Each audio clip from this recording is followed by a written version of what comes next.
स्वामी सांगतात, दुःखातून येणारा आनंद हा अधिक सुखमय असतो.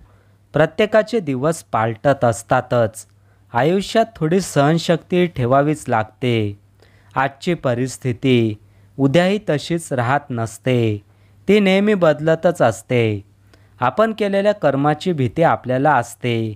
नाहीतर गंगेवर व मंदिरांमध्ये एवढी गर्दी का दिसते? पण पाप तर विचारात असतं, शरीरात नाही. गंगा तर शरीर धुते, विचार नाही. म्हणून विचार शुद्ध करा, विचार बदला. तुमचं जीवन नक्कीच बदलेल.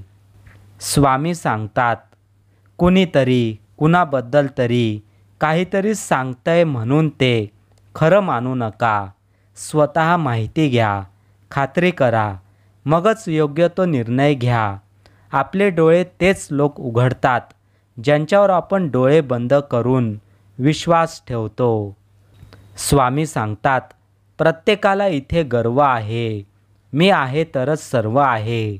अरे वेड्या, कुणा वाचून कुणाचं राहत नसतं, आडत नसतं. आदर कर सर्वांचा, हाच खरा मानव धर्म आहे. प्रेमाने जोडलेली 4 माणसं आणि त्यासाठी लागणारे 2 गोड शब्द, हे वैभव ज्याच्याजवळ आहे तोच या जगात खरा श्रीमंत आहे. स्वामी सांगतात, कुणाची स्तुती कितीही करा, पण अपमान खूप विचारपूर्वक करा.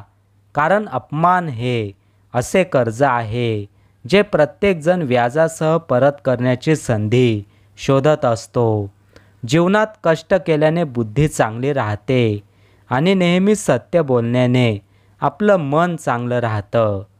स्वामी सांगतात, पुत्राची खरी पारख ही लग्नानंतर होते. कन्येची खरी पारख ही तारुण्यात होते. पतीची खरी पारख ही पत्नीच्या आजारपणात होते. पत्नीची खरी पारख ही पतीच्या गरिबीत होते. भावाची खरी पारख ही भांडणात होते. मित्राची खरी पारख ही संकटात होते. बहिणीची खरी पारख ही संपत्तीत होते.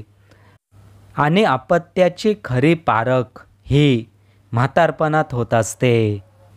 ना संपत्तीचे, ना रूपाचे, ना शौर्याचे, ना कीर्तीचे स्वामी महाराज माझे भुकेले आहेत. भक्तांच्या निस्सीम आणि अतूट अशा मनापासून केलेल्या भक्तीचे, संकटांचे, दुःखांचे दहन होते. स्वामींच्या कृपेने जीवनात सुखाचा प्रवेश होईल. त्यांच्या आशीर्वादाने व नामस्मरणाने संकटाला घाबरू नका. हिम्मत ठेवा मनात. स्वामींचे आशीर्वाद असतील तर संकट मिटेल, मार्ग सापडतील एका क्षणात. स्वामींची कृपा हेच आयुष्यातले मोठे धन. त्यांच्या दर्शनासाठी, कृपाप्राप्तीसाठी व्याकुळ असते सर्वांचेच मन. श्री स्वामी समर्थ.